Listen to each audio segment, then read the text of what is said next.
రక్తాన్ని చెమటగా మార్చి దేశ ప్రజలకి బుక్కడ బోబెట్టేటువంటి ప్రజలకి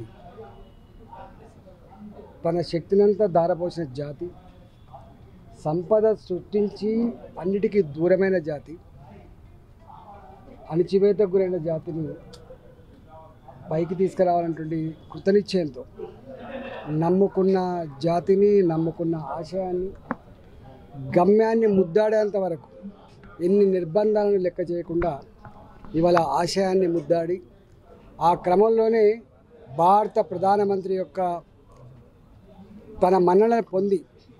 ఇవాళ భారతదేశంలో అత్యున్నతమైన పురస్కారమైనటువంటి ఆ పురస్కారాన్ని అందుకొని ఇవాళ మళ్ళీ జాతి గౌరవం నిలబెట్టి, జాతి ఐక్యత నిలబెట్టి, జాతి కృషి చేస్తున్నటువంటి మందకృష్ణ మాదిగకి భారత ప్రభుత్వం అవార్డు ఇవ్వడం అనేది చాలా సంతోషదాయకం. నాకు తెలిసి ఇంత సుదీర్ఘకాలం పాటు నెల్సన్ మండేలా లాంటి మహనీయులు ఆనాడు ఆ దేశంలో ఆ జాతి కోసం ఎట్టయితే కొట్లాడినరు, ఇక్కడ కూడా అణగారిన వర్గాల జాతి బిడ్డల వాళ్ళ గొంతుకై, వాళ్ళ బిడ్డై ఇలా ఇంత గొప్పగా ఉద్యమం చేయడం ఆ జాతికే గర్వకారణం, ఉద్యమకారులకి గర్వకారణం, ఉద్యమ స్ఫూర్తి నిలబెట్టిన ఆ బిడ్డకు ధన్యవాదాలు.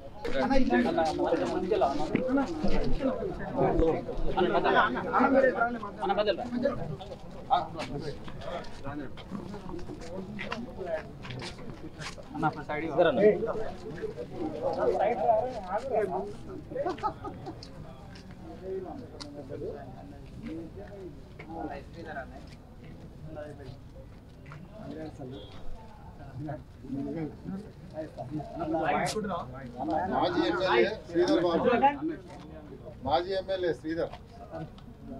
BC SCCL president